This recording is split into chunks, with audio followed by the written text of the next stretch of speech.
Full spectrum dopamine. The original artist Beeple does an amazing job of capturing the intense energy of the glitch art aesthetic. We see this most evidently in the work before us, but this also can be seen in other works by him, such as Latent Chaos or Diffuse Color. But the original work before us today, it first hits you, you're likely going to feel a sense of shock or awe from this initial introduction. Obviously, we're placed in center, we can see pretty much everything that's going on here. We clearly see an intense accent. That dark background allows this to the most intense degree. Every form that is a subject within the work is clearly defined. I think we're certainly seeing that. The colors within this work, they vary so wildly. We have everything from green to blue, yellow, pink, red, so much going on within this work. It's almost too much. We also see a sense of texture within this work. This can be most evidently seen from those fragments in the lower region of the space at hand, but you can also see this even upon the smooth surface of our sphere as well. This all gives a sense of motion, of course, the shattering in the lower half, the smoother area in the upper, but everything is alive and possessed by energy within this composition.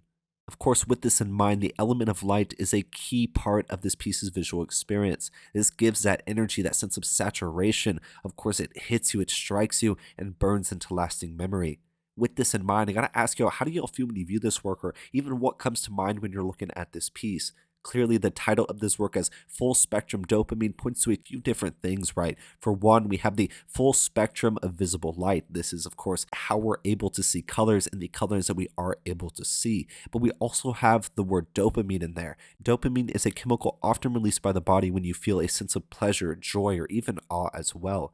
Obviously, some people like to hit this button over and over again, whether that's, eating junk food, whether that's, kind of wasting time and just doing what you want. That can give you a dopamine rush, but at the end of the day, it may shatter just like the lower part of this piece. But we see the subject standing in salute here. It's hard to say why he's here, what exactly is happening, or what his relation is to the composition, but our attention is drawn to him nonetheless. This work captures the intense energy and even magical aesthetic of the world of technology, specifically those electrical screens, right? We see this often reminds of a sense of hedonism that could be reminiscent of endless scrolling or passive consumption. But this work truly offers it all, whether it's a sense of energy, a sense of texture, a sense of glitch art aesthetic, a sense of magic that is born from that as well. This work truly hits it all.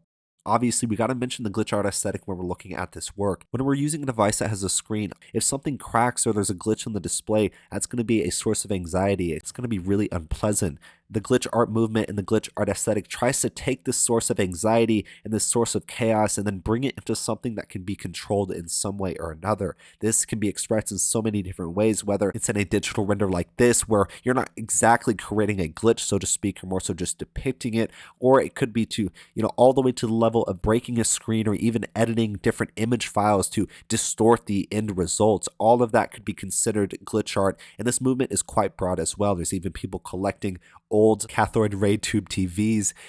They're trying to capture and get that sense of nostalgia and revive it in some way or another, even preserve it. I think that's so important. This work captures that sense of magic, that sense of energy so well, and of course we got to mention it there. The original artist created this work using the digital rendering program known as Cinema 4D. That is an industry standard that Beeple uses, also known as Mike Winkelmann. A career artist, extremely talented, has been in Sotheby's, has been in Christie's, and is most famous for that NFT sale a few years back. But at the end of the day, this could also be a mixed media piece. There's clearly an intense saturation of light that could be an additional edit in something like Adobe Photoshop, but I couldn't confirm that. At the very least, base medium this work is going to be a digital render. Really hope y'all enjoyed today. I truly love this piece. I really hope y'all did as well. When you're looking at this work, we talked about so many different things, from the impact of color, light, energy, texture. We talked about the title of this work, the full spectrum of visible light. We talked about the idea of dopamine, all pleasure and joy. We connected to the hedonic nature of technology at times, and we even talked about the glitch art aesthetic that influences the work at hand. Once again, really hope y'all enjoyed. If y'all did, go check out the original artist Beeple. My name's Apollo. This was Apollo Art Analysis, and I'll see y'all on the next episode.